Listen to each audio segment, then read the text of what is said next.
Hello, my dudes, and welcome back to the Mikey and the Press Pass podcast. I'm Mike. I'm David. I'm Devin. Hey, welcome to the podcast. Special guest. Special guest. Good on to be request. here, guys. Just came in from the Midwest, and I gotta say, my beak is really sore. Yeah, actually, I'm a transplant from Michigan, and He's a tranny. one of Dave's friends I met in Ann Arbor, actually, so we've been keeping in touch, but it's good to be here. Nice. So, what are you guys herfing on? Oh, I'm smoking a Fume de Moore, and Devin is smoking one of my tattoos from my locker. He's not really a cigar smoker, guys, so I just kind of feed him cigars when he's around us, so he doesn't feel out of place. So.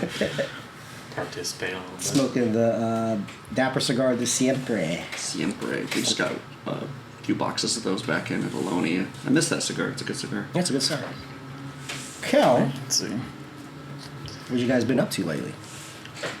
Well, Devin just came down from Santa Cruz, right? Tell us about going to Santa Cruz. Oh, it was an interesting experience. Actually, the beach was beautiful, of course, but even better was the trip up through Santa Cruz. This interesting little trip. I saw a lot of like exotic cars and meth heads, and just like really Seen colorful. Lost Boys? Yeah. Yeah, just really colorful all around people, and it was neat. It was really cool. Yeah, you will see a lot of that was one of the most striking things when I first moved here is just seeing how many fucking like ridiculous cars you'll see. Like not just, you'll see a lot of people have classic cars. Probably not as many people have classic cars as they do in the Midwest, but like you'll see fucking supercars like all over the place. Lotuses and fucking Maseratis and I think it really gets lost on California is that like it is. Like, you don't ever see a fucking Maserati in the Midwest. Ever. Occasionally. You have to be Every great once in a while, but, like, it's an occasion. Like, you'll take a photo of it and remark on your friends. Like, I saw a Ferrari today. Right. It's just like, you go, like, on Santana Row, they have that car show or whatever, like, every year. And you go down to Santana Row, which is, like, a couple miles from my house. And they'll just be, like, Ferraris and Lamborghinis and fucking like Maseratis. Just on a regular day, they'll have exotic cars out there. Yeah, like supercars. Yeah, Bentleys and just like fucking every car you can name, and that was like really striking to me. It's like I remember when I was in the Midwest and the first time I saw a Tesla, and now it's like seeing a fucking rat. That's right? true. It's like there's way too many out here. they're just like all over the fucking place. I noticed that, like, for example, I use the car sharing app called Turo, and you can get those in Midwest as well. If you find, like, a Tesla out there, they'll run on the order of, like, $300 a day. Dang.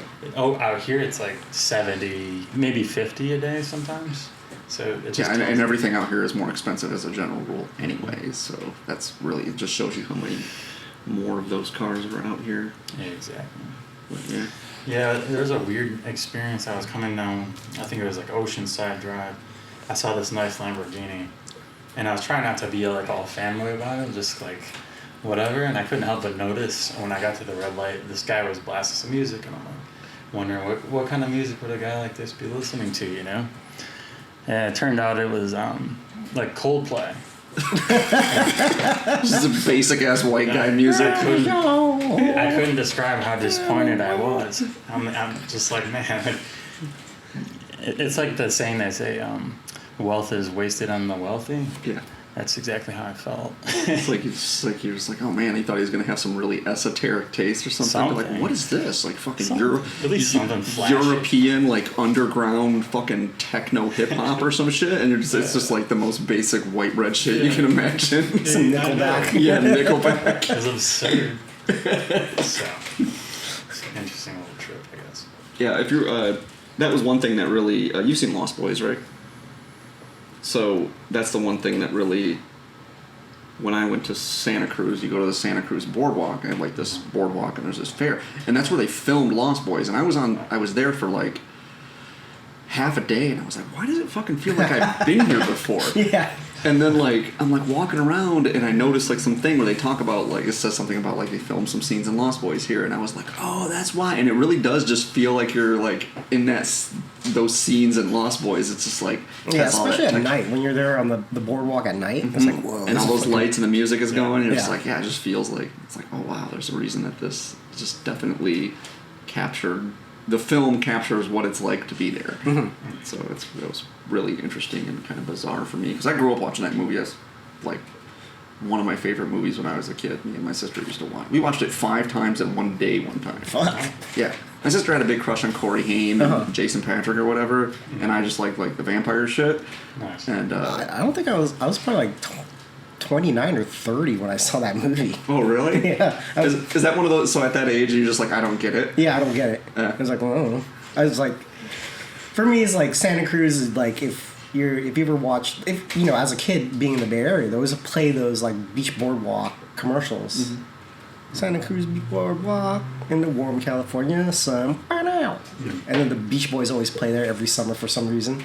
So that's how I remember the boardwalk. But like people like freaking out like out of state and they're coming here. It's like, oh my god, this is where they shot Lost Boys. Like, yeah, I don't get it. So for you, it's like when you watch Lost Boys, you're like, oh, it's a Santa Cruz Boardwalk. Yeah. And then for most people, when they go to the Santa Cruz Boardwalk, it's like, this is where they filmed Lost Boys. Yeah, basically, yeah. To put it bluntly, you weren't binging on Lost Boys. No. Not like Dave's sister. No. For example. She was into it. A Man. 30-year-old man watching Lost Boys. Oh man. You're a little questionable, maybe. You know, Oh, those worms. no, I think it's a good movie. It's a fun movie. It's a weird horror comedy, which is what's weird about it. Is it's not really a horror movie. It's a comedy. Yeah, agree. mixed in with like that Tiger Beat kind of teen popcorn thing Yeah, to it. that's what makes it fun. It's Yeah. got, interesting characters, I guess, and has all these homages to like classic vampire movies and classic vampire literature and tropes and stuff like that, but just like with this new jazzy like 80s spin on it. Yeah. It's like, I don't know, makes it fun. And it must have been pretty interesting, like during like the whole divorce rock and then divorce parents and divorce this, like seeing a mom move out of somewhere on her own. Her kids are just fucking wildlings out in the forest, fucking around. Yeah, I guess I never really thought about it from that context. I don't know. I think it's interesting. But yeah, I don't know. I can see how it would be lost on you, like as an adult, And it seems like almost two movies. Like you got like kind of Goonies like kind of movie with the younger brother, Yeah. and then the teen drama with the older brother. Yeah, and they overlap. And they overlap. Yeah, It's kind of how I like with Stranger Things. With it's a lot like Stranger Things. Yeah, or really Stranger kid- Things is a lot like that. Yeah. It's more Exactly. So, guys, I was going to ask, what's the latest on the COVID situation here? it's here forever. It's here forever. Well, our county's different than your county Absolutely. because you're in Alameda County. Like Sandwick and... Actually, it's more like Stanislaus.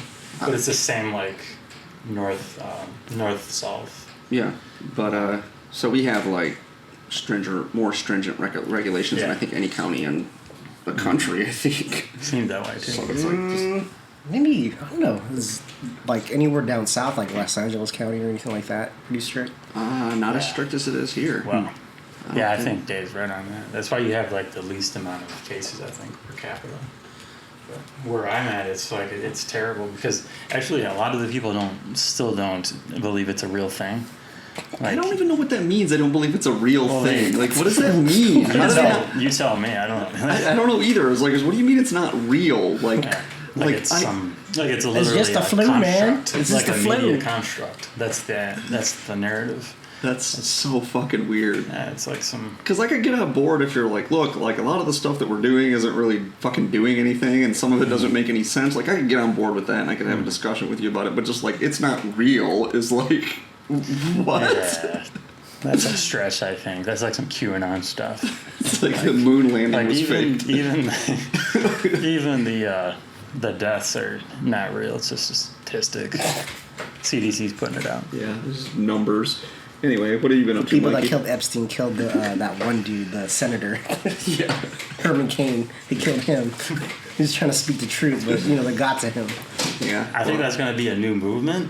Personally, it's like the birther thing, except in reverse. It's like he didn't really die. Herman Cain is not dead. Show me the birth certificate or the death certificate. Yeah, It's I think it's gonna spurn this whole series of movies, like we were talking about. How long before Mark Wahlberg does a COVID-19 movie? But I think it's gonna. I really want it to spurn this kind of like, movies like The Parallax View or like All the President's Men. Like this big like conspiracy that gets unraveled. It's like a political intrigue movie. Is it Mark Okay. Wahlberg is QAnon? Yeah. What? What? What? I'm the guy who does his fucking job. You must be the other guy. Good liar. Oh, Yes. Mackie Mac. Have you been to Wahlburger yet? What's that? Oh, he has like a burger chain. I don't know if you guys knew that. Oh, is that actually his burger chain? Yeah, that's him and his brother. Yeah, I have been there actually. Oh, you have? You didn't even know. I didn't know it was a Mark Wahlberg thing. I just like, oh, Wahlburger. That's kind of a weird Yeah. name for a burger joint. A little bit. I think one of the first locations, like strangely enough, was Detroit, Michigan, which doesn't make any sense to me. Well, But just because nothing is economically viable in Detroit, Michigan. I don't know. Ask Dan Gilbert about it, I guess. Yeah. That's pretty much where it was, right downtown too. So. Yeah, they have one in I think it's Palo Alto, right down the road from the Stanford Theater. I went and ate there. It's pretty good actually. Is it? Yeah. Well, you don't like the fries or what? Yeah. What? You don't like the fries? Huh? Huh? Yeah. What? Oh, Mackie. What is online arbitrage? Arbitrage. Arbitrage. Arbitrage. It's basically just flipping stuff at like buy stuff at discount and flipping it on Amazon. Basically, it's like since the whole COVID thing, they're not allowing online merchants to send their actual items into the warehouse. So it's like fulfillment by merchants now instead of by Amazon. Gotcha. So I'm just kind of doing the research, just kind of dipping my toes, looking at that kind of income stream for now. Well, that's probably good for them. I mean, they're having hearings of fucking antitrust bullshit about fucking Prime and Facebook and everything lately, in particular with Amazon, right? Like that very question is the heart of what the hearings are supposedly about, right? Is it? I think so. Oh. I think okay. So here's the crux of it from what I can gather, and also what I see the problem at hand is. So a lot of independent merchants are claiming that what Amazon effectively does is they list something on Amazon, and then you get it from the purchaser or whatever, and it's a certain price, and then they have shipping. So Amazon is using metadata to establish which products are selling well, and then using that and all of their financial clout to essentially copy those products cheaper, Yes. offer them through Prime with free shipping so that they will just siphon off all the business from Yeah. those people. And to me, it seems like the main problem, I think, is, and the same problem with Facebook and Google for that matter, is the question at hand is whether aggregating data, the process of aggregating data, is a business practice or a commodity. If it's a commodity, then you can't have a monopoly on it. But if it's a business practice, something you just do as part of your business, like sanitizing something if you're in a restaurant industry, that's a business practice. Yeah. It's not. We're not commodifying sanitizer, for instance. You can't corner the market on sanitizer, but if you're a big consumer of or a big user of sanitizer, and you have tons of restaurants, then maybe you siphon a good share of the market off. And so it's really because none of these companies necessarily invented aggregating data, but is that a product that is obviously has market value, or is it a business practice in a competitive business environment? And I don't really know the answer to that. Maybe that was for something to think about. I don't know. What do you think?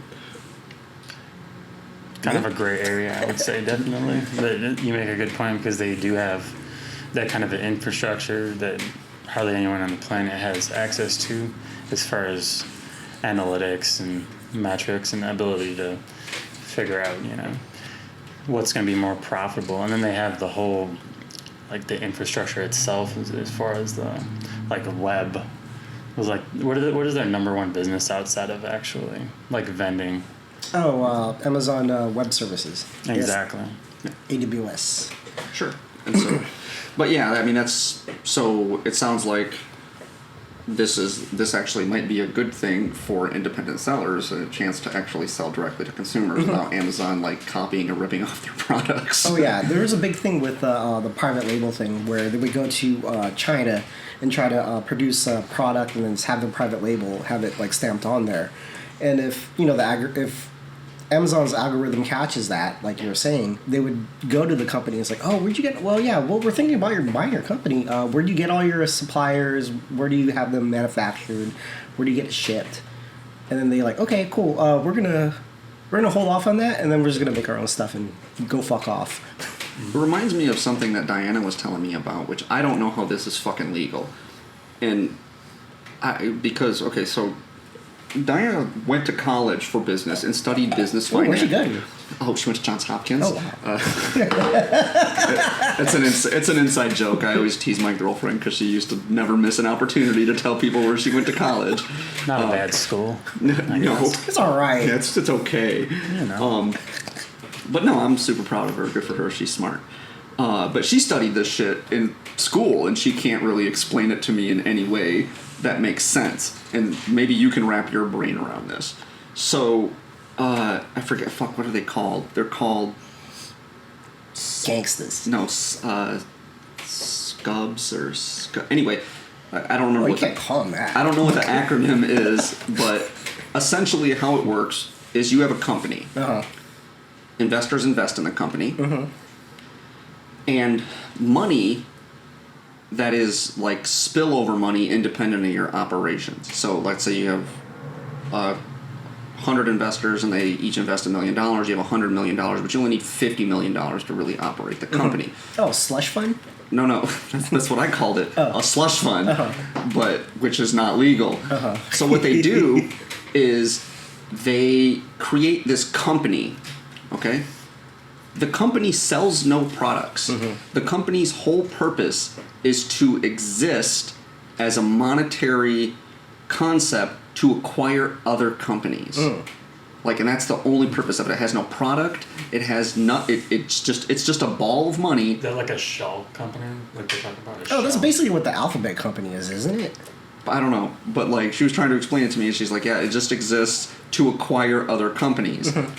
And I was like, "This doesn't seem like it should fucking be legal." It's like a virus or something. It seems like a slush fund or like just a way to use financial clout to push other companies out of the market. Yeah, that was the whole thing about Google too, right? They would just wait till a certain either market or product develops or matures, and they just buy them off, and then stifle innovation by just buying them out. It's like, we like that product, but we don't want to, put more money into it. We'll just kill it. But I could at least chalk that up to the fact that that's just the way.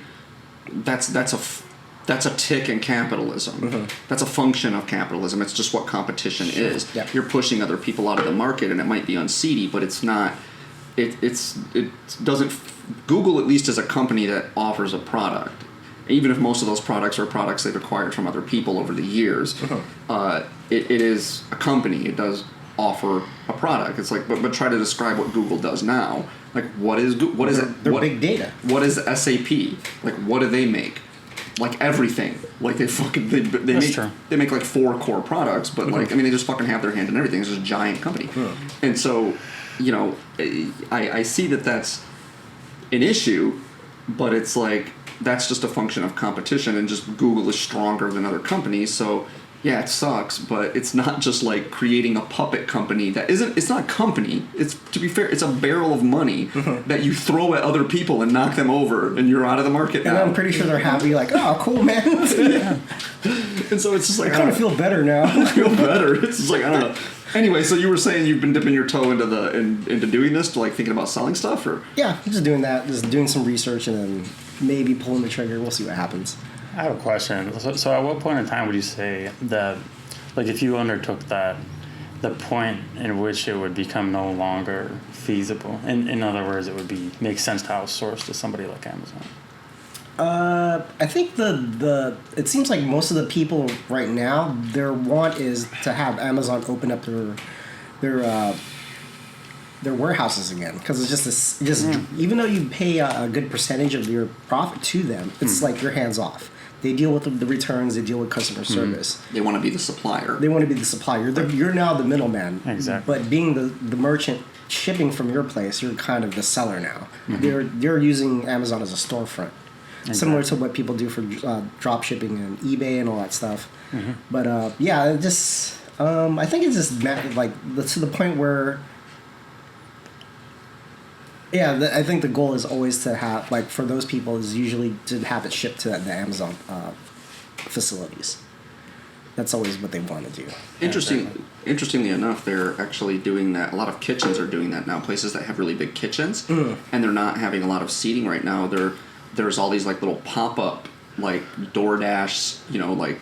That's right. Grab and go, and they're just like leasing space out in their kitchen for like these little like basically taco truck places to come and like cook in their kitchen so they can just send off food. So it's like Makes Did sense. I tell you about the whole like mystery pizza thing on DoorDash? What happened? I feel like you did, but I don't remember the. Okay, so like during the beginning, the earlier stages of the shutdown, a lot of people are going on DoorDash and all those like services, and they noticed this place popping up, this pizza place.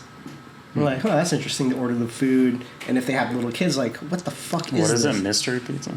It's like I don't know the name of the place. It's just a brand new shop that just opened. I see. And then they would order it, and then if they have little kids, like, what the fuck? This is Chuck E. Cheese pizza. What the fuck is this shit?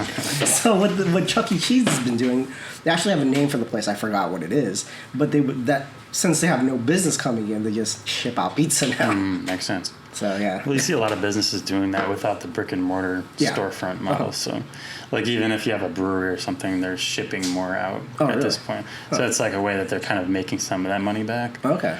But still, it's difficult to still turn a profit because there's other. Because if you've only been doing it that long, you're not going to be like proficient at it, obviously. And have it down, but it makes sense. Yeah, I can't imagine being like a restaurant owner in the beginning of the year. You're so fucked. Nerve wracking. Yeah, because they're closing, especially in California. It's like you're closing, opening, closing. So it's hard to build any confidence that way. That's for sure. Yeah. What else? Oh, throwing out more shit. That's always fun. Yeah. Yeah. Still? Yeah, well, it's like I cleared out a bunch of shit, and then now I'm looking at it, I'm like, I haven't touched this shit in 6 months. Out. And then right now it's kind of just having some discipline to not throw out too much stuff, because when you move back into a place, like, fuck, I just not to spend like a couple more $100 to just replace the stuff I threw away. You're gonna be lean and mean though. Yeah, lean and mean. That's the goal, but it's like I don't want to go too lean. It's gonna be like Bender's apartment in Futurama. Yes. Yeah, that's about it. So Yeah, it's really easy to start once you get in the bandwagon of like, I don't need this. You start just realizing how much shit you don't need that you have, and you're just like, I'm getting rid of fucking all this shit. yeah, Just purge it. Yeah, a lot of the stuff like keepsakes, like pictures and stuff like that, I have just scanned them and just threw them away. But No, I still keep all like I still have. I mean, I'm not a sentimentalist, but I still have like a little photo box that has like all the letters. I just found the letters that my uncle wrote me while he was in the military. Oh. My sister when she was in the military. Wow. Love letters from past girlfriends and photos from when I was a kid and shit. Like all random stuff, like the wristband from like the first Comic-Con I went to, nice. Or I just keep random shit like that and just toss it in the a ticket stub to a play I went to in high school or whatever. Shit like that. So how are you not a sentimentalist then? These aren't typical things most people would hold on to. Well, no, I'm just saying that I think you're more selective with it. It's not like a sentimentalist is somebody whose whole being is infused with sentimentality. I don't confuse having a sense of sentimentality with being a sentimentalist. I see what you're saying. You know what I mean? Like I have a girlfriend, but I wouldn't call myself a romantic. Like anybody who knows me would probably never call me a romantic. this guy. Yeah. It's functional. Yeah, exactly. Most people are like, "You have a girlfriend?" I thought you were an incel.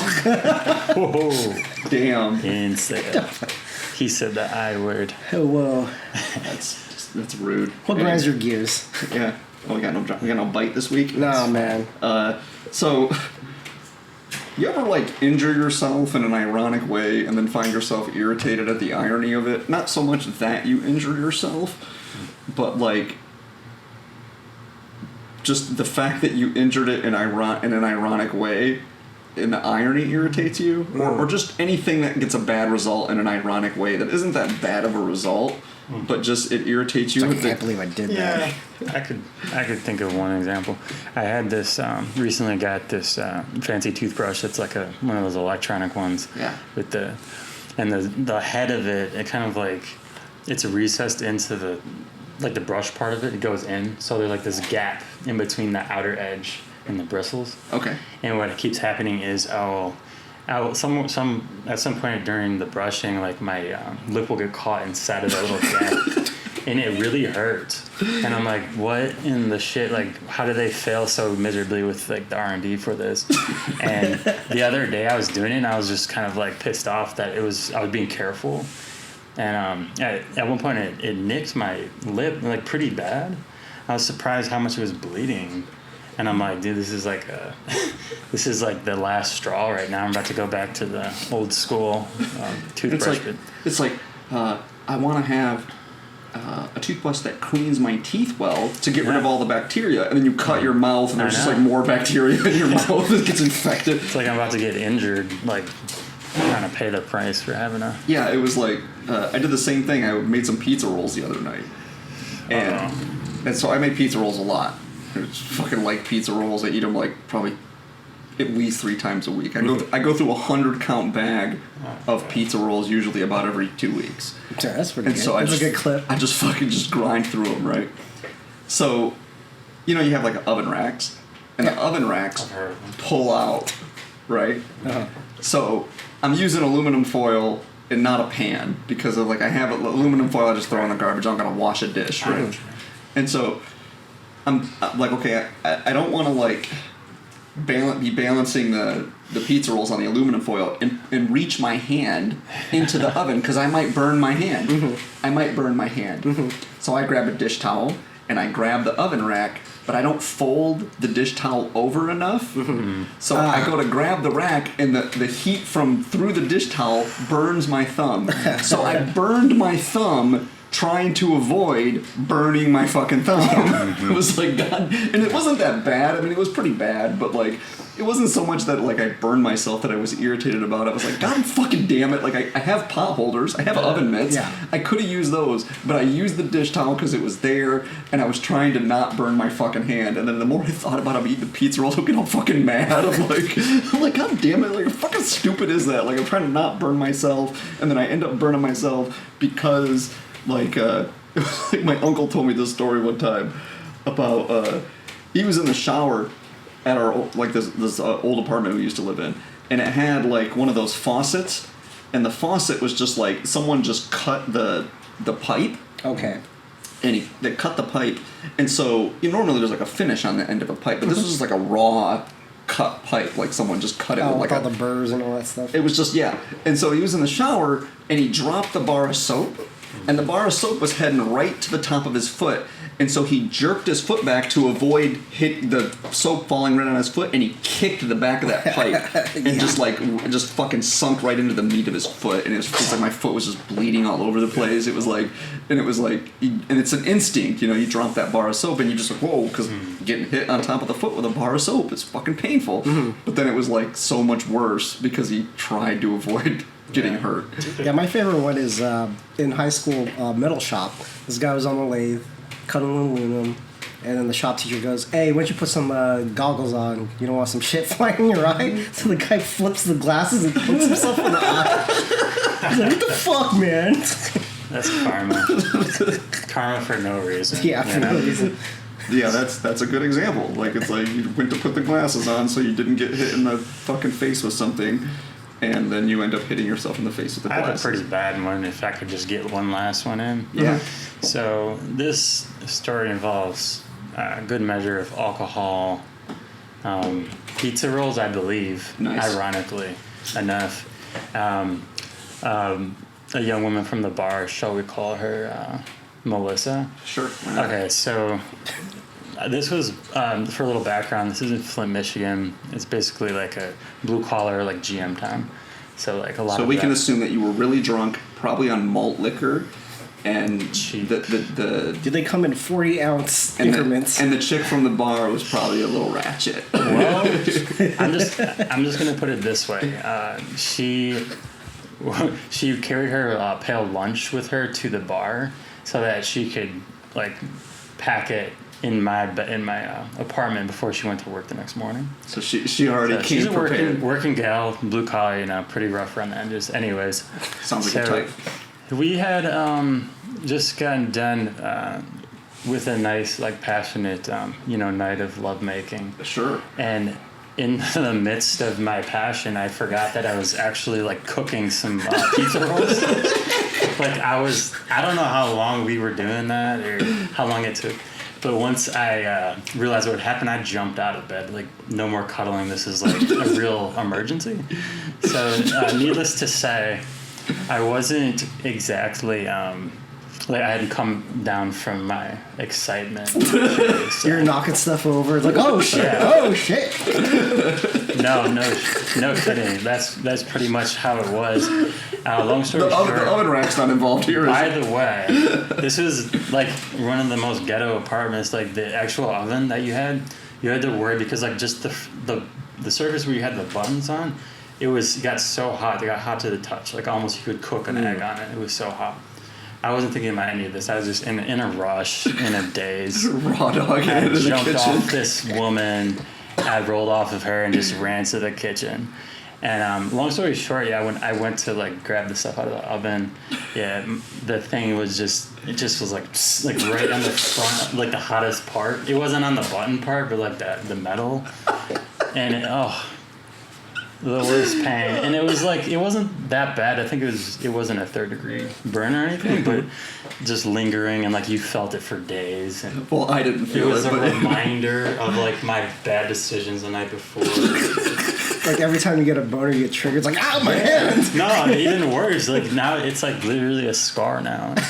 It's like constant reminder. You came back to bed with the pizza rolls, and she was like all amorous, and you're like, "Look, I wanted to get some more mileage out of this evening, but I think I'm done." After the pizza rolls, you can just go ahead. I think she was out. Yeah, that's took off. That's wow. Yeah, that's wow.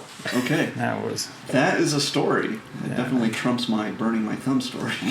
She's the one that got away, I guess. So what you been watching?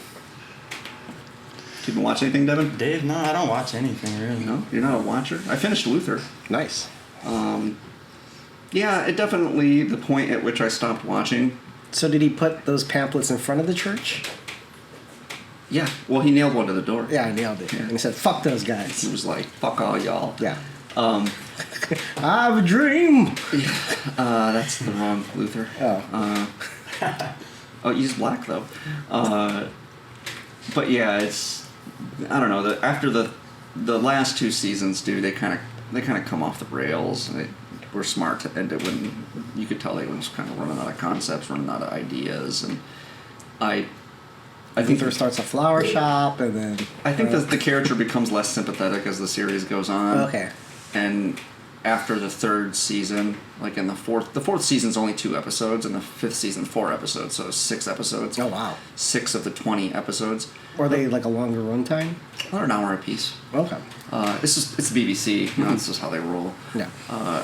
So yeah, they're a solid hour apiece, a little over an hour some of them, but yeah, I just I probably won't go back and watch the series after I finished it. It just didn't. I mean, it wasn't like the ending wasn't awful, but it just doesn't really stick with you. Not Dexter bad.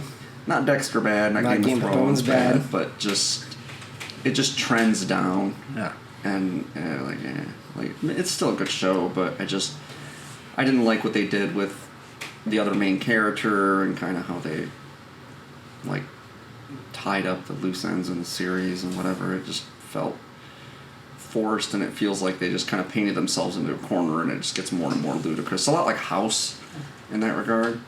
You told me the ending of it, I never finished it. Or just in general, you know how it just kind of gets like he is this character who's kind of like this genius, and he doesn't play by the rules. You know, it's you're a loose cannon, Luther. Yeah, it's pretty much what it's like, which is not surprising because House is based on Sherlock Holmes, and Luther is a cop monster of the week show. and it's British, and so it just kind of has like a Sherlock Holmes feel, but it's very, very much that formula. But you know, at some points in House, like you can kind of excuse some of the external factors, but with Luther, it just kind of gets to start piling up, and like all these fires that he's putting out, which are separate from the actual cases that he's working on. It just gets to be kind of like ludicrous, and like I didn't feel very satisfied. Does he become a DJ at the end? He does actually. No, he doesn't. that would be passion turns into that. Yeah, but yeah, so I got through that, and then I don't think I watched anything else this week. Really, I've really been reading more than I've been watching TV. Oh, what you been reading? Down and Out in Paris and London. Paris and London. Yeah, Orwell. Yeah. Oh yeah. Almost done with it. Pretty good. I love Orville a lot. He makes the best popcorn, I think. Oh yeah, yeah. Yeah. His popcorn is super good. Absolutely. It's buttery. Well, I can't really say that I've watched anything. I usually feel like the village idiot when I have to talk about things I've watched, because I haven't had a TV in like 10 years. Okay, well, what have you been reading? But I did get a TV last year. I don't use it enough, but I will say that last week I watched a 40-minute documentary on Shaggy and the making of his #1 hit from the 90s, It Wasn't Me. Oh, I did see something on YouTube about that. Yeah, I got like pulled into it somehow. I think it was on YouTube probably. I don't know how. I just kind of laughed and then like started watching it, and I watched the whole thing. I was really surprised. It is weird because he was fairly popular, and then that song came out and just rocked the superstardom. And that was the kind of the end of it for him. Total hit, yeah.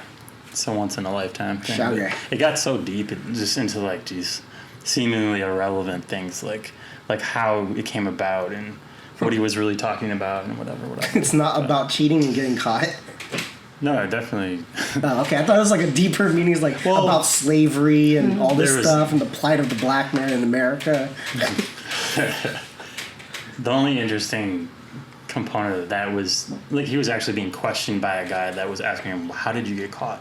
And he was giving him advices to like always deny it. It wasn't that. It wasn't me. It wasn't me. So that was the basis of that. Okay. I didn't know that, so that's enough. I guess that's worth the 40 minutes for me. Yeah. To learn that, you know. Cool. What about you, Mikey? What have you been watching? I was pretty much on a martial arts movie flick. For some reason, after we did the podcast or D&D, I forgot which one happened. We were watching like the parts of Chinese Connection with Bruce Lee. Yeah. And then while I knew that's what spawned that too. I was like, I don't know why, it just clicked in my head. Whetted that appetite. Yeah, and then working at the shop and having it mostly empty a lot of the time, decided to put on Kung Fu Hustle just for shits and giggles. I haven't seen it in like probably 10 years. Have you ever seen it? Wait, I always confused Kung Fu Hustle with Kung Pao. No, it's different. Yeah. Have you ever seen Shaolin Soccer? Yeah, I saw that one. Yeah, it's in the same vein. It's kind of think of the Kung Fu movies with the wireworks, but mixed in with like kind of the wackiness of like Looney Tunes. Yeah, and that's what you get. Yeah, okay, maybe I did see this because Kung Pao is kind of like tries to be in that vein but fails, right? Yeah, that's more of parody, it's kind of like the like a live version of Space Ghost. I'd agree with that. And then with Kung Fu Hustle, it just kind of has all the classic tropes of all martial arts movies, especially the Chinese stuff. They have like very operatic stuff that's happening, and then very it's just the plot of the movie is very basic, where this kid wants to be in this gang. They kind of hire him to do a certain job, and then within this alley or this slum, there's these like world-renowned fighters that are protecting these people with this gang, and wackiness ensues. Find out this kid has like he's like super gifted in some way, and it's a lot of action, interesting visuals, very entertaining. It's like an hour and a half, and it's pretty good. You know what's funny is it just dawned on me that Kung Fu movies share a lot of spiritual qualities with the sword and sorcery genre. Sure. Like, they kind of overlay certain aspects of, like, there tends to be, like, you know, some sort of, like, shadowy organization. Usually it's like a gang or some sort of corrupt something systematic thing. Big boss. Yeah, light against dark, kind of like an overarching theme there. There's some mysticism in there. Yeah, and it almost, the stakes almost always tend to be personal in some way, just like in Sword and Sorcery. They tend to be kind of almost quest oriented.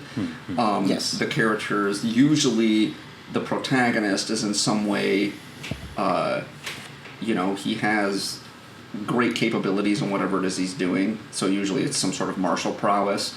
There tends to be an economy of dialogue where not a lot of exposition is dialogue based, and it's kind of has this brooding quality to it. I don't know why it never dawned on me before, but yeah, like I suspect that my appetite for kung fu movies is just residual spillover from Sword and Sorcery stuff. It kind of scratches that itch a little bit, but I've never really been really into like kung fu movies. Like every now and again I'll go on a binge where I'll watch like a couple of them in like a day. Yeah, I definitely suggest watching Kung Fu Hustle. It's really good. And then I went to watch, this is like a big blind spot in like my kung fu martial arts kind of fandom, is The Raid. It's a great fucking movie. I've never seen it. This is like, I watched it for the first time on Wednesday. Bailey has never seen it. And then, like, all the fucking kills and action scenes were like, what the fuck? I was like, what the fuck just happened? Yeah. Throwing guys off windows, like, snapping their necks through doorways. Like, holy shit. It's like one of those rare occurrences where it's obviously very gratuitous and very kind of like, action movie, but just the staging, the photography, and the tension, not the actual, like, plot or acting of the movie. The first one especially has very little, no plot. Yeah. Just get to the boss. And there's like no acting or anything, but you can't say that movie is not artfully done. Yeah. Like that movie is art just as much as any other piece of cinema. It's just art in a completely not in the traditional way. There's no exposition, there's no dialogue, there's not even really a lot of emotional gravity to anything that happens in the film, but it's just like it's just the cinematography, the stage placement, the amping up of tension, and then just the choreography of like the fight sequences. It's the confidence in the people that are in those action roles that have it shot in that way, have it super wide. You see most of the room in most of those shots. Yeah. And then they'll do like shaky cam stuff just to add effect to it, but that's just a little bit of spice to what you're seeing. But just like with the one of the reasons I don't mind the shaky cam in the Bourne trilogy, the original Paul Greengrass Bourne trilogy, is that because just like with the Bourne trilogy, in the Raid, because everything is set up in a visual way, even when there's shaky cam, you never really lose oriented to space or where anything is. Like it subconsciously builds a diorama in your head. So even when that shaky cam gets kind of batshit, like you kind of subconsciously know what's at the edge of the frames. And I don't mind that if it's for dramatic purposes to have like the shaky cam. But when it's everything shaky cam, then there's a problem. Yeah, when it disorients you and you don't know what the fuck's going on. You're just hiding your crimes of having bad stunt people or very poorly choreographed scenes. Yeah. Or just really bad editing because you just don't know how to like stitch something together that makes a cohesive like landscape in your brain. Yeah, and I found it pretty interesting too that the Raid movies come out of Malaysia, which was usually you think of something out of Hong Kong or something even out of Thailand with like the Bak movies with I forgot the guy that started that kind of movement in Thailand, but yeah, it's like Malaysian. And it's like, wow, it's pretty surprising. You're talking about the actor Bak? Yeah, the guy that stars in those movies. Tony Jaa. Tony Jaa, there you go. Yeah, but I mean, yeah, it's a good. I didn't see any of the follow-ups. I just saw the first one. The second one, there's just too much plot, and they just kind of just throw it away. Like any of the plot arcs in there they really don't mean anything. They had like a family thing to it, things about him taking down corruption. It really all doesn't matter. Yeah, guys, not to interject too abruptly, but I was just gonna ask, like, as somebody that isn't into kung fu movies at all, like, what is the appeal for you, like, as opposed to any other genre movie? Like, what turns you on to kung fu, rather than, Oh, this is the artistry of it. Like, the artistry. Yeah, them choreographing certain stuff, how it's shot. I think the kind of one of the amazing feats with like let's say Jackie Chan, his physicality, and then also too with his physical acting is like you can tell what kind of character he is by the way he fights, and really good fight movies do that. I like that. Yeah, so I think for me it's the I'm someone who loves film, and I'm not someone who likes pretentious film. And I think kung fu movies they take certain things, they tease certain things out of filmmaking that are just as much art as anything else, and it focuses on those things. Typically you think of a movie being high quality as it's got a good script, it's got good actors, you know, and a few things. Where kung fu movies are this simultaneous balance of highbrow and lowbrow. They're like lowbrow, simplistic plots about like based on tropes and stereotypes. I don't want no trouble. No trouble. And Nice. but then they take like with the choreography and most of the technical aspects of the film, set design even too plays into it. Mise en scène, cinematography, choreography, set design, and I would even say costumes and some of the better. Stuff like Crouching Tiger, which I'm not a big fan of that whole like, you know, fantastical, whatever. But or Hero is a great example of that. Great costume design, and so it That takes. shit was just over the top. It's just too much. Too Sure. much of the opera. Yeah, it's super extra.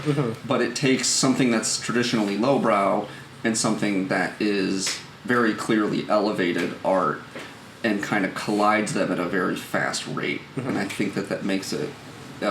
Intellectually and artistically interesting to me because it shows that you don't have to make something that's like super pretentious and super heavy-handed and melodramatic for it to be. You're saying it kind of sneaks it in there for people that don't have the stomach for that?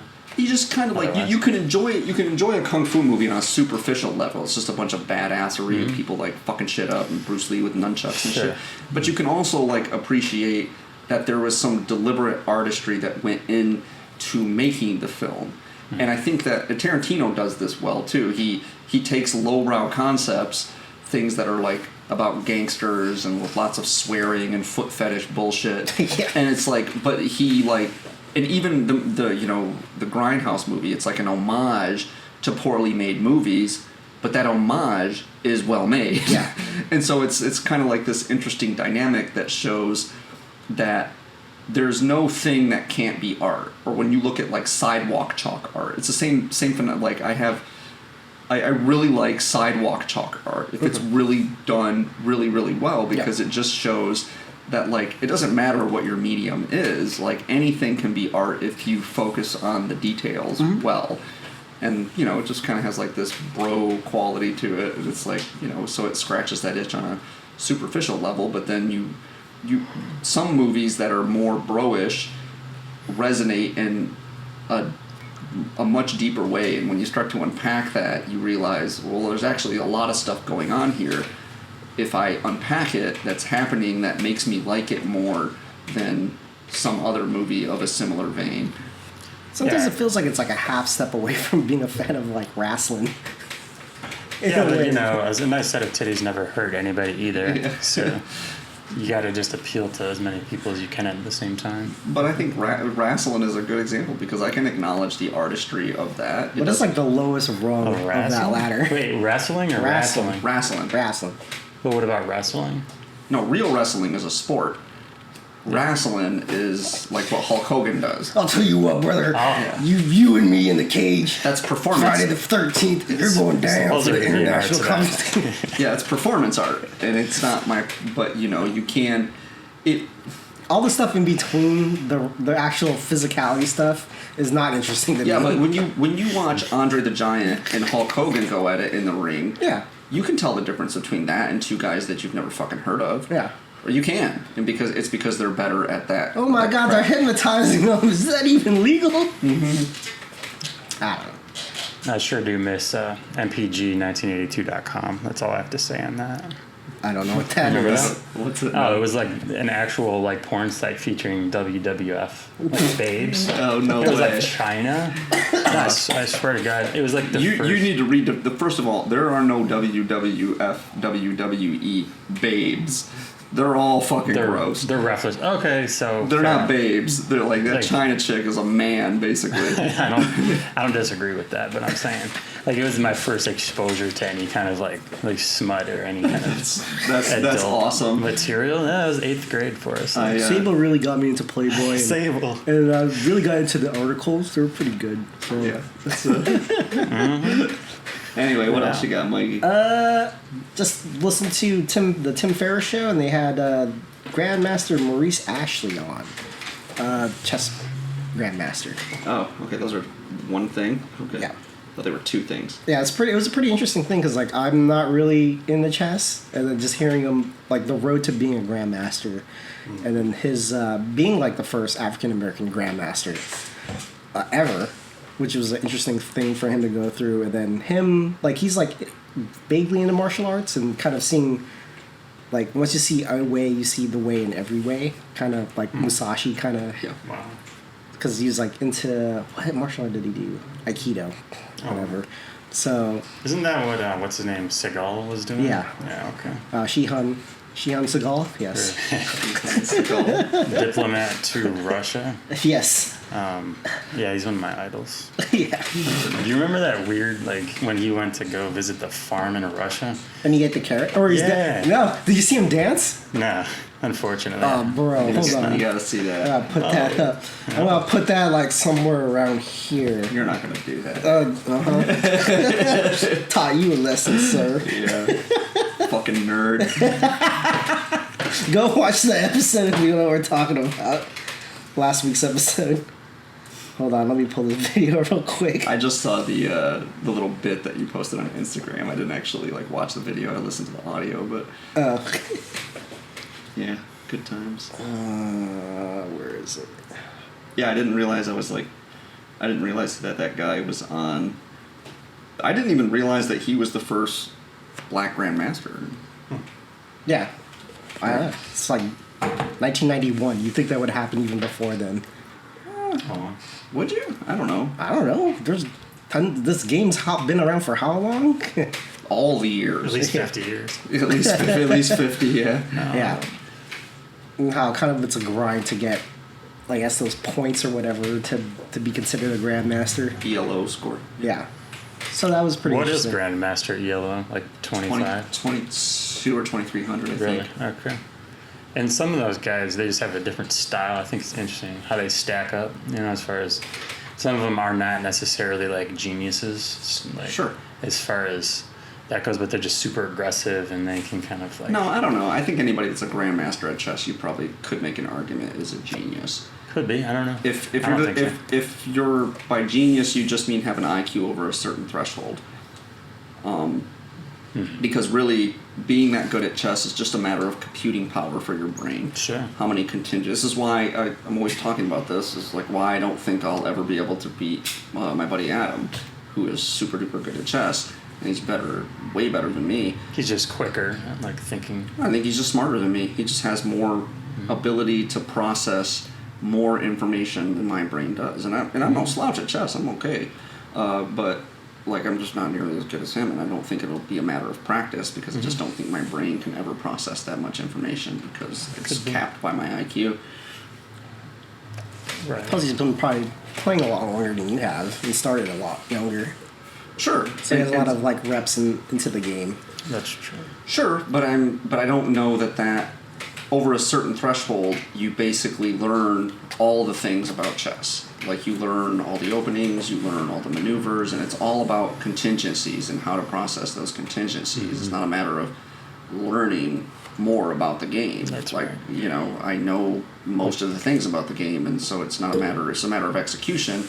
But in any given scenario, we're processing those contingencies comes into the forefront of like how you process. It's like a pattern recognition thing. Sure, it's why it doesn't matter. Like Magnus Carlsen was like pretty young as a grandmaster. It's because he has an idyllic memory, so it's like he can process all those. He doesn't need to process all those contingencies because he has perfect recall. So he just looked at a bunch of books and knows what move in any given scenario gets the best results because he can remember when Karpov played fucking Bobby Fischer in 1962. Remember that time? It's like 100 years ago, and the guy made the same booth. Mm-hmm. It was pretty cool. Yeah, that was awesome.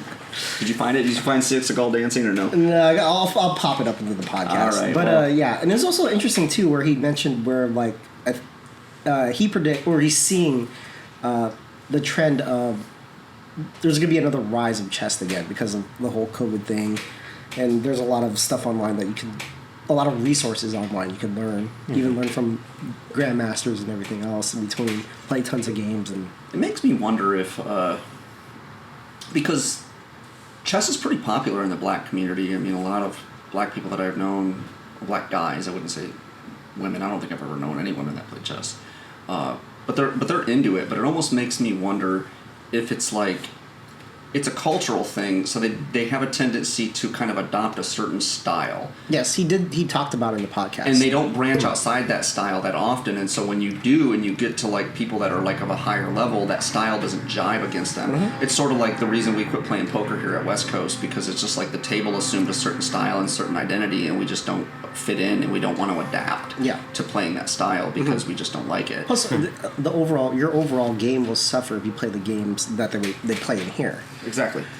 He did mention that because he belonged to a club in New York where it was like all black dudes, and they would like find foreign press of chess matches, and they would take dictionaries and try to translate it by hand and learn all that stuff. But he said he had to go beyond that because they're just eating each other.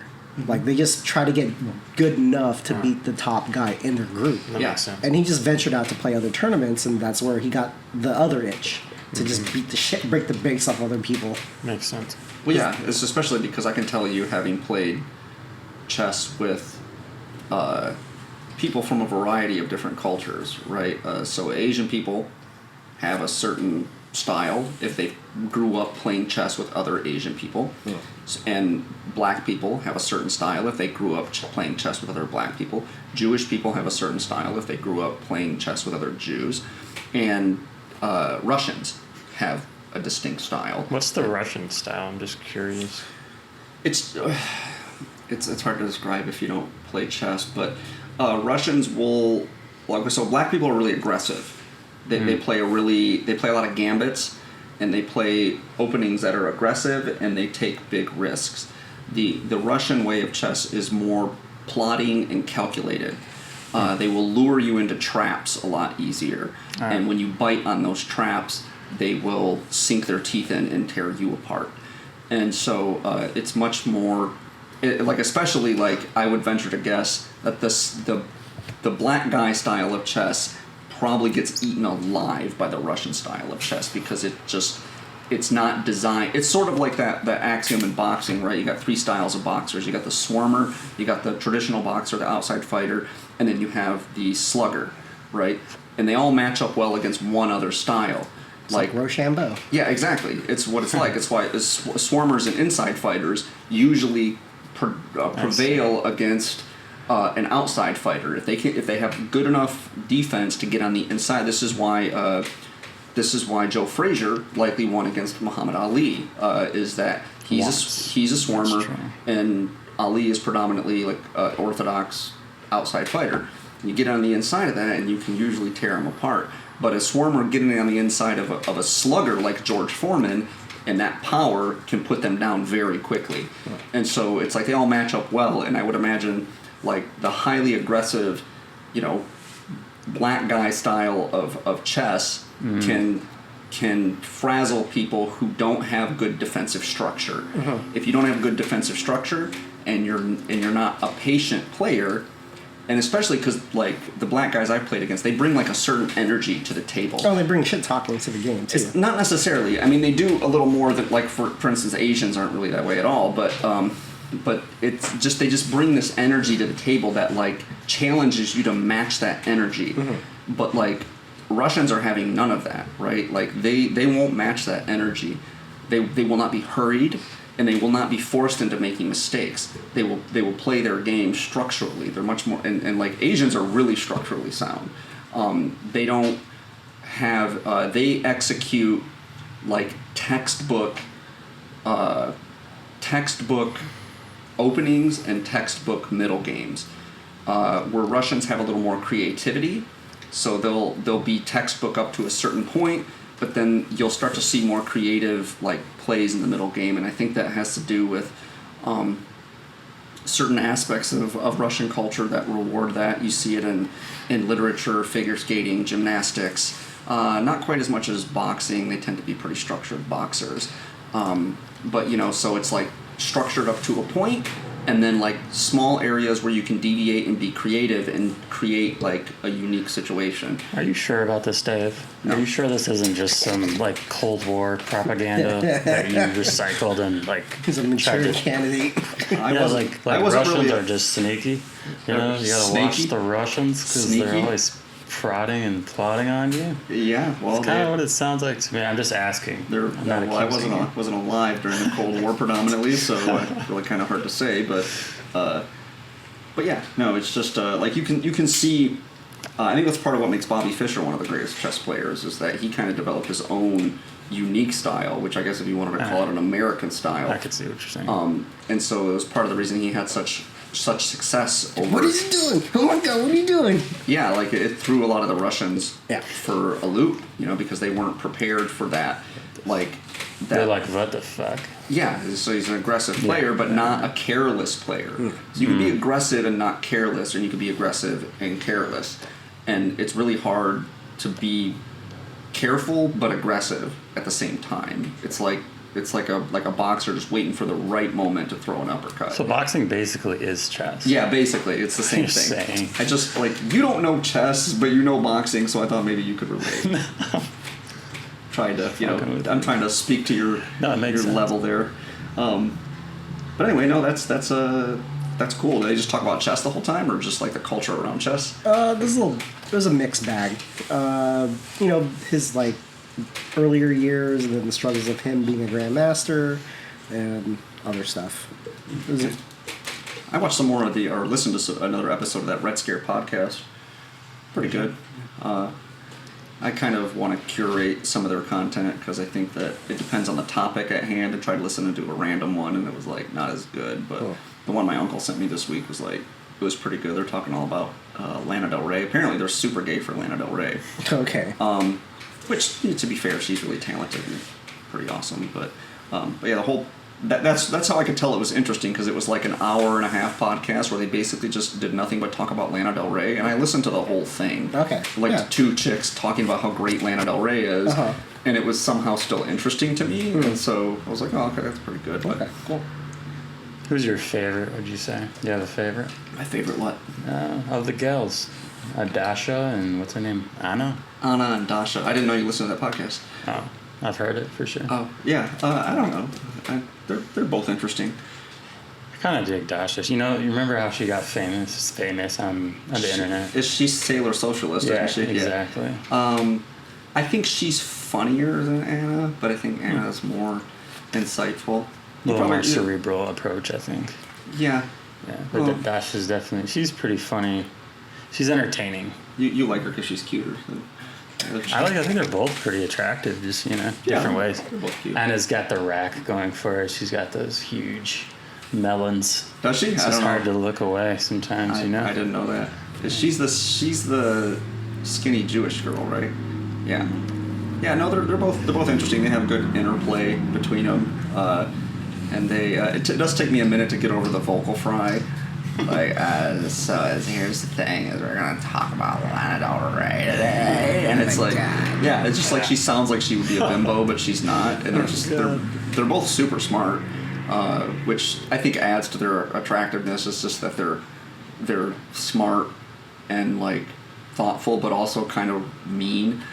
You know, like they got some teeth to their personalities, so it makes, you know, it's like what guys like is chicks that are smart and can keep up with them and challenge them, but at the same time, you know, are a little mean.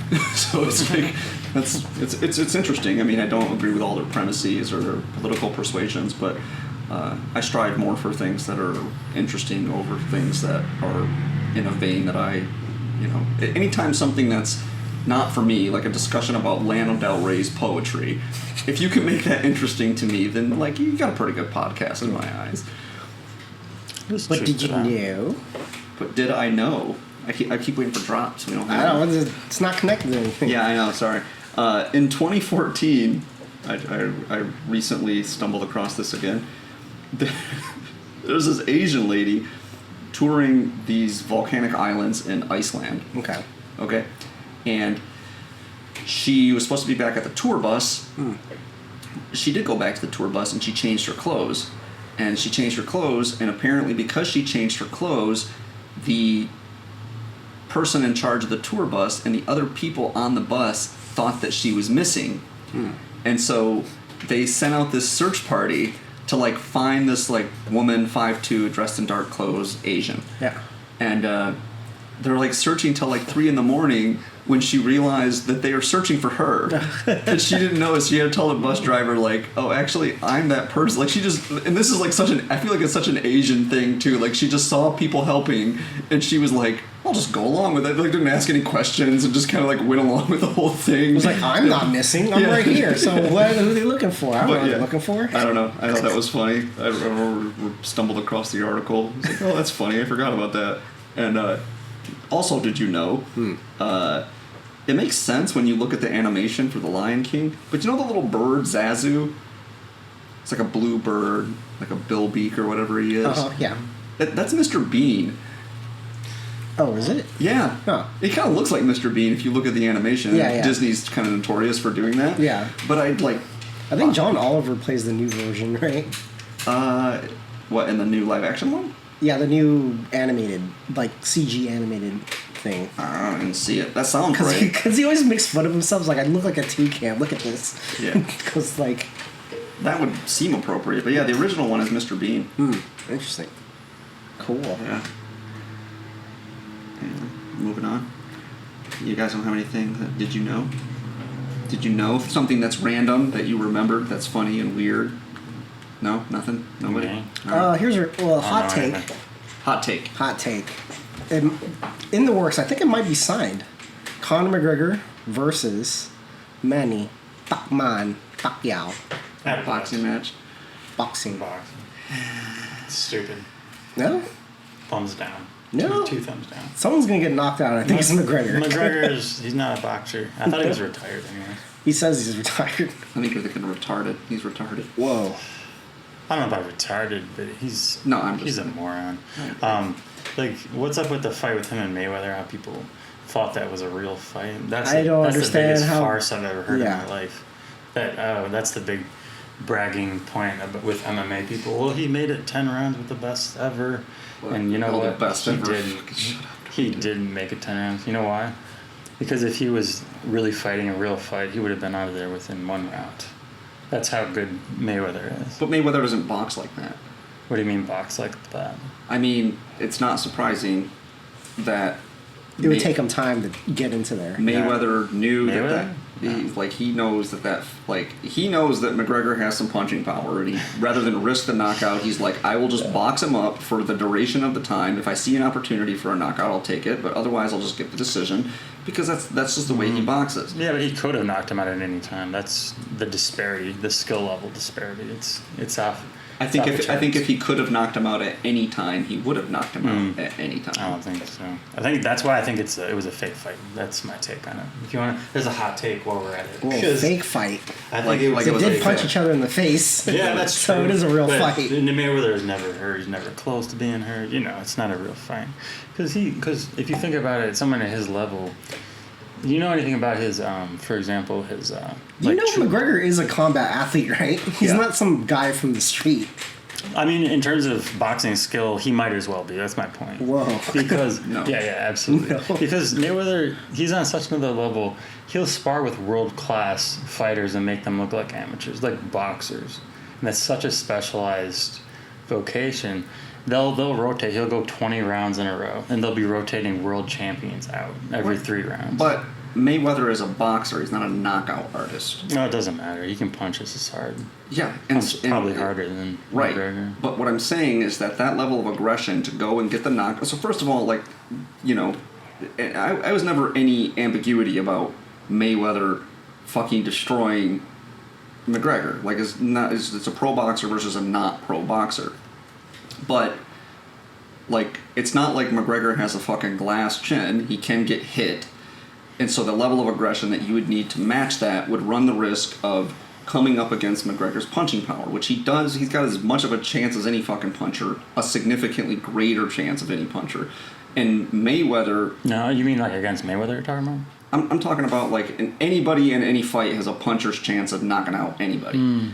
Right? Like, sure, 1 in a million. You catch a stray fucking punch to somebody that knows how to punch, like, you knock them out. Like, that's... And Mayweather would much rather play things safe and, like... And it's not like Conor McGregor has pillow for hands. He knocks people out. Right, yeah. So, like, you know, you're not going to catch a stray blow from McGregor and, like, not feel it. And so, you know, I that fight played out exactly like I would expect it to play out, which is that there's a very high cost to him going for the knockout, which is that if it goes wrong and McGregor gets a couple shots in, he could knock Mayweather out, and that would be a huge fucking embarrassment to him. And he's just not suffering any embarrassments, period. So it's like, why wouldn't I just I don't think so. You know why I think so? Because he was getting hit with shots that he never would have got hit with under any circumstances, even in sparring, even against guys that are 10 times better than McGregor. That's my take. I mean, the disparity, you can't even chart it. It would be ridiculous. Right, but your problem and your failing in this logic is that it's not logical. I don't know how good he is. No, I'm saying... No, you're comparing a boxer, you know, you're saying the level of skill of boxing. Mm-hmm. I'm not disputing that his level of boxing skill is that much greater. Fighting skill, boxing skill, yeah. Right, but we're talking about just, like, you know, his raw striking skill is not, like, that many orders of magnitude up from McGregor. Yeah, like, McGregor's a fucking world-class fighter. Mm-hmm. Like, at MMA. Right, whatever, at MMA, he can strike. Even in the world of MMA, he's known as a pretty good striker, like, in striking. So he is, like, we're talking about two world-class strikers. Like, and I'm not disputing that Mayweather, as a boxer, is a superior boxer by probably several orders of magnitude. Yeah, because he figured out the game of boxing. Yeah, and so, but you're talking about, like, you start just throwing blows and boxing with somebody, at some point, the fact that McGregor is strong and fast and could fucking catch you and hit you is going to come into play. And, like, I don't see the benefit from Mayweather's point of view of going hyper aggressive. First of all, I'm not saying he should or shouldn't have. I'm saying if he wanted to, he would have. I mean, he didn't. So that tells me it was a fake fight. And if he wanted to, he was allowing him to hit him with shots that. I don't know, like a guy like that, his like prowess and defense is like, I'm not getting hit. I'm fucking people up. He got hit way more than he'd had in previous fights with anybody, and he's probably just the goofy style of seeing a guy that box. Nah, Mayweather isn't. Well, and how many? He's a world. He's a once in a lifetime talent, probably one of the best ever. So forget about it. I can dispute that one. You can dispute it, but you'd be wrong. So you can go ahead and say why you think that is. But yeah, because he waits for people to slow down and then fight them. He ducks fights. He's a ducker. He ducks. Mm-hmm. He's a tactical fighter for sure. Technically, probably the best ever. Technically. Mm-hmm. Yeah, he solved boxing. Here's how you box somebody for 10 rounds to win a decision. That's what he does. He's not a fucking knockout artist, so to act like he's going to come out with, like, you know, fucking Tyson in the 90s level, like, aggression and, like, knock people out, it's just like, it's not his MO. It's a different style. It's never been his MO, and that's exactly what I'm saying, is that you're acting like he could have turned that switch on and just fucked up McGregor at any point, and I just don't see any evidence for that. I just, you know, like, and moreover, your claim that if he wanted to do that, he could have. Well, if he wanted to do that, he would have done that. There was a cost to doing that, which is as small of a chance as it might have been of McGregor knocking him out. There was still that chance, and he was more concerned with winning the fight than knocking McGregor out, which is fair. Like, that's how you win, right? So you could argue, like, the tactic of winning. Yeah, because that's his tactic the whole time. Because McGregor is known for not having a great gas tank. Especially for, like, MMA, and then going to translate it into boxing is like, why weigh that out in the beginning where he has the most firepower? Yeah. and just wait it out. Right. That's the smart move. That's his MO. That's like how he Or fights. people would think the whole thing was a sham, with all the build up to the fight. It was a sham. And the Yeah, it was a- promotion. yeah, it was a sham. Because, you want to make it look like it's competitive, so you sell the fight. That's the idea of promotion. And then to go out there and knock him out in one round, that would just be like you kind of told on yourself in that respect, because people would see it and be like, well, he never had a chance, so this is kind of a fake thing. I get it, though. No, I understand he's a smart, businessman or whatever, but... So no interest in McGregor Pacquiao. Guys are willing to fucking throw face. I might watch it. No, I have the same interest as I did in Mayweather Pacquiao. It'll probably play out exactly the same. Well, probably actually knock him out. Probably within the 5 or 6 rounds, will probably knock him out. It's a different, because Pacquiao has a different temperament than Mayweather does, and so He's trying to do his job. Yeah, and I think you could argue that if it's possible for a world-class boxer to knock out McGregor in a couple of rounds, that you would see Pacquiao do it. Yeah. And then if Pacquiao does do that, then maybe you could make the argument that okay, then if he did it, then Mayweather could have done it at will, and he chose not to. But until that happens, I just I don't. No, there's guys in the welterweight division that would knock his block off in one round. Terrence Crawford would. Even smaller weight classes, McGregor wouldn't have a chance. It's just a show, It's fine. I get it. It's prize fighting. They're gonna sell tickets and it's gonna make a lot of money. But everyone knows boxing is pretty crooked. Yeah, So absolutely crooked. So it's about making money. yeah, I don't really see your argument about if it was okay, oh my God, he knocked him out in the first round. Okay, so what? They're both still collecting $100 million purse from it or whatever. What does either of them give a fuck? Yeah, then we get paid the same. So right, and unless he had some sort of inside line, is I'm gonna fuck him up in the last round. Watch this guy. He could do that. He could have done right. that. It seems Because he'll bet on himself sometimes. Whatever round it is. But it's just really suspect when he's getting hit with lazy jabs and stuff. He never normally would have. It's pretty suspicious. Well, to me. I think that Mikey's point though too is that I didn't watch the Mayweather McGregor fight. No, you didn't even watch it. Huh? No, I didn't. Interesting. I fucking have no interest in it. So I'll defer to you into the fact that it looked weird. Almost fake, like a fake fight. But you also admittedly just said that Mayweather is used to boxing other boxers. I don't know. I didn't say used to. I said he dominates other world champion boxers who are a lot better than McGregor. So yeah, well, kind of dodged Pacquiao when he was in his prime, so kind of don't think that's necessarily true. it's debatable. Dodged him. He dodged him It's pretty debatable. bad. Ducked him really good.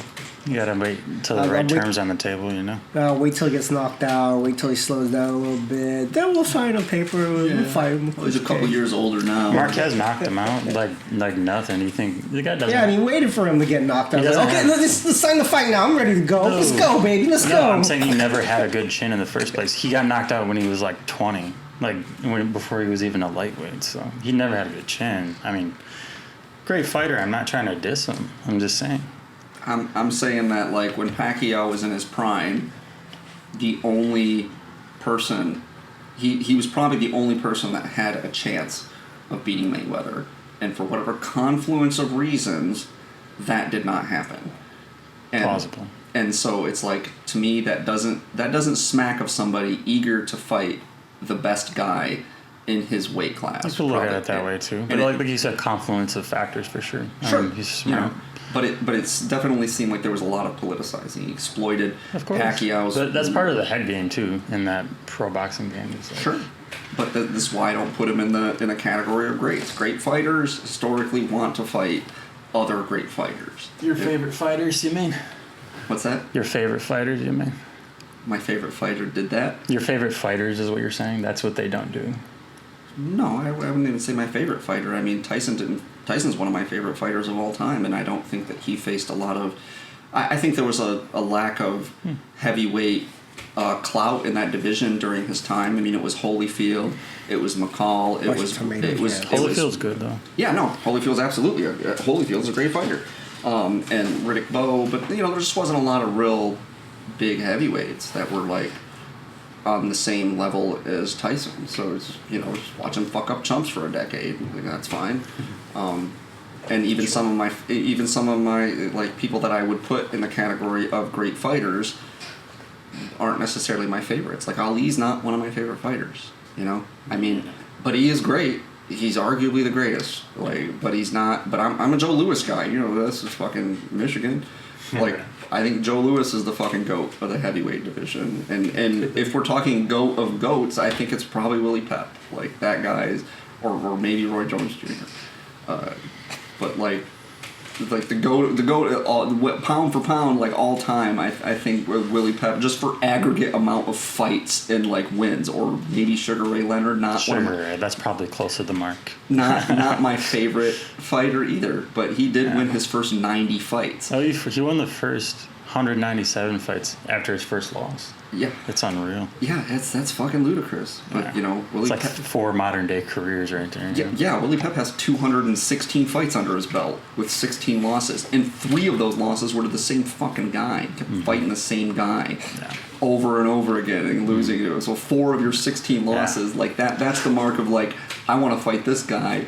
Or like fucking Joe Louis and Max Schmeling, and like Joe Louis took the heavyweight title, or like he took the heavyweight title like after Schmeling had lost it, and he publicly said like, basically, I'm not champ until I beat that guy again, and then he beat the fucking brakes off that guy in like 40 seconds or whatever it was. Like, that's a fucking champion. That's a great. It was like a bully beat down. It looks like they just fell on the guy. Like, what you falling on the ground for, man? He beat the fucking. Ready. He beat the brakes off that guy.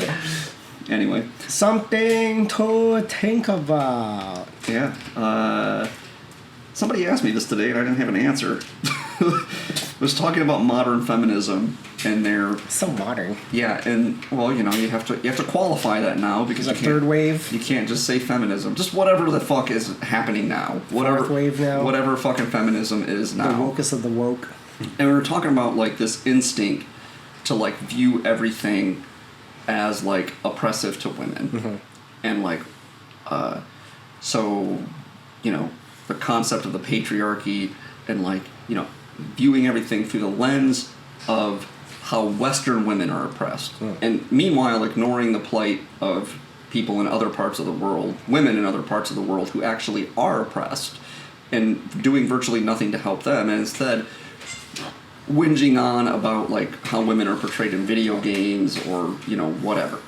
And it's almost like, where do you think that instinct comes from? Like, how do you raise a generation of women to think like that? And I don't know that I really had an answer for that. I was like, man, the liberal arts are teaching them in school. It's just like, why? Yeah. And like the best answer I could come up with is this Marxist postmodern concept that individual experience is all that matters, and that everything is through the lens of your individual experience. My truth. And things happen to you that you don't like. Men can't call you on the streets or whatever. And so you don't like it, and you just ignore all the externalities, right? All the things, like women have some things hard in society, I won't deny that. But it seems like they totally ignore the fact that there are certain things that men have hard in society. But there's no like large tide swell of like, men like talking about like how they're oppressed. By several measures, they're I haven't gone through and counted, but I would venture to guess that there's probably an equal, for everything that advantages you for being a guy or a woman, there's its doppelganger on the other side that disadvantages you.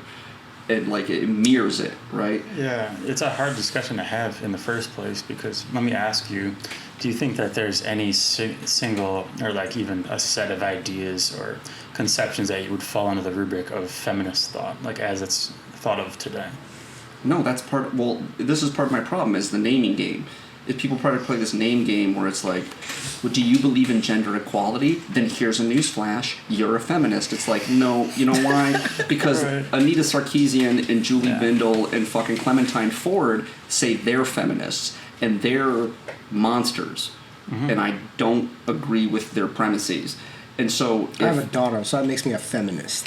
Precisely. It's like it's just this nebulous phrase that you can just be like, I think women deserve should have equal rights. The future is female. Can you demonstrate to me in a way in which women do not have equal rights? Then we can start to get some footing here. And that conversation stalls right there almost every time I've had it with anyone. It reminds me of like the take that one of the scholars had. I forgot who it was, like Pinker or somebody said something like, "Oh, it's basically that whole line of thinking, and even with the postmodern kind of SJW whatever, is that they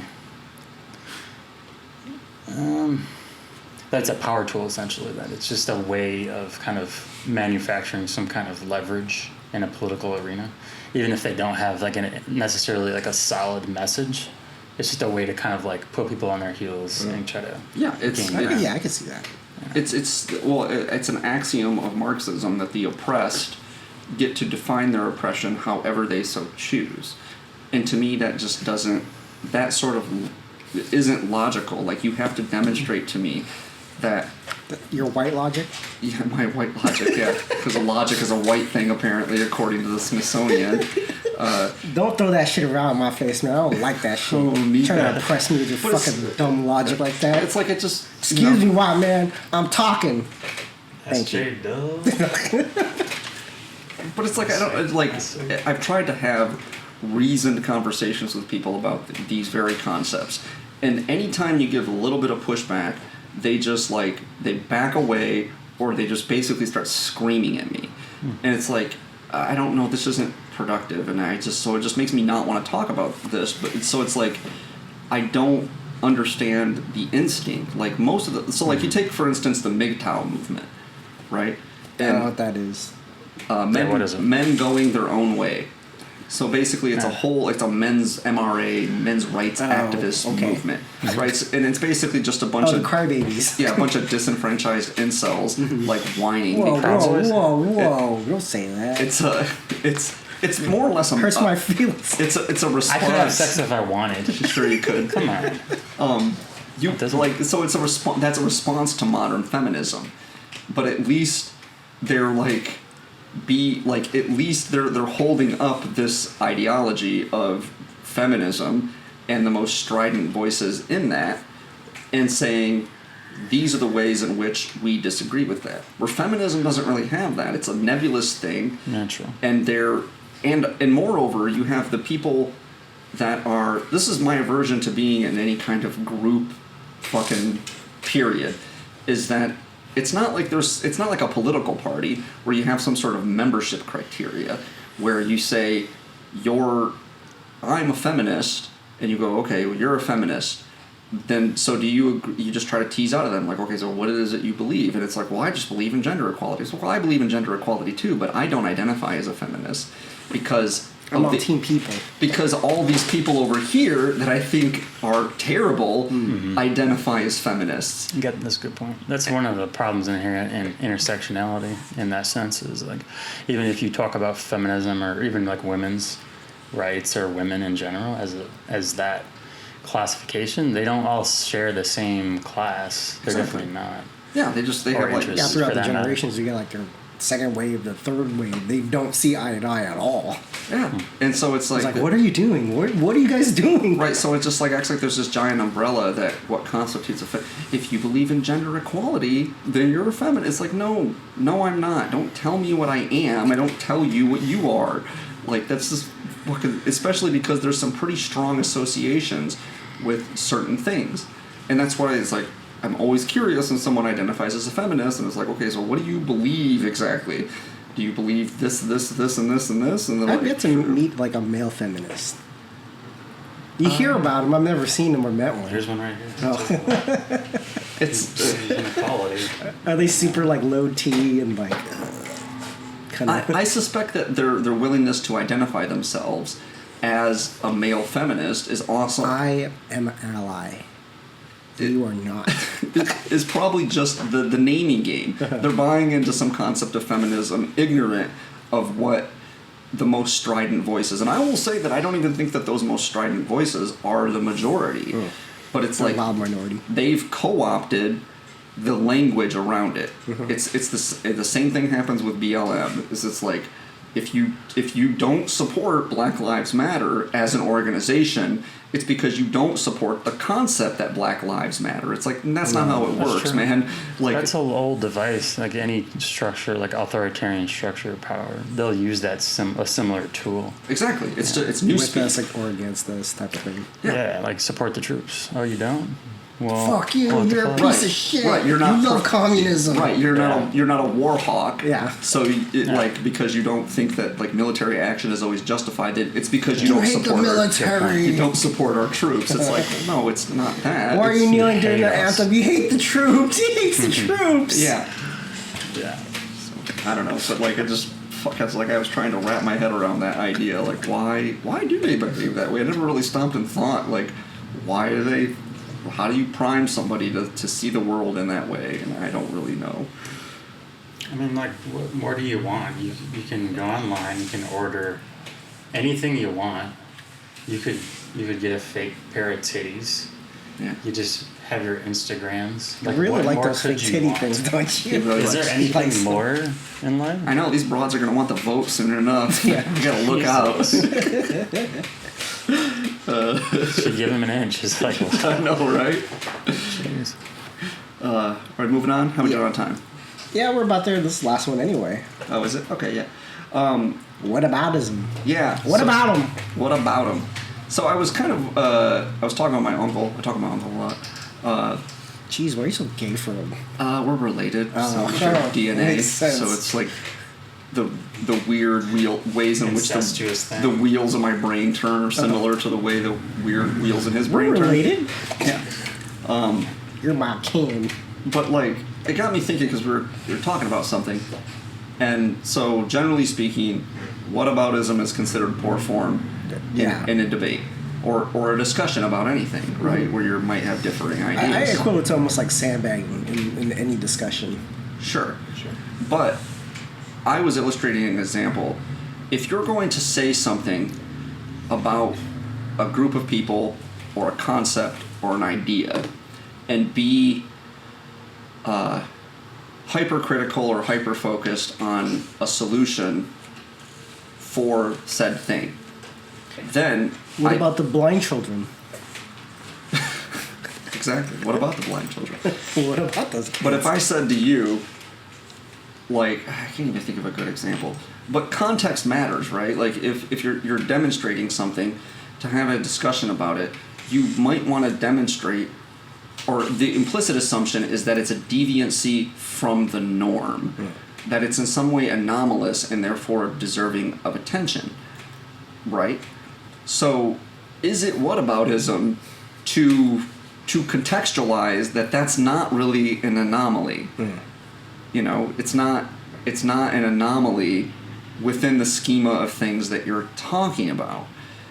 And so if it's not anomalous in some way, then why are you picking this out as a thing for critique?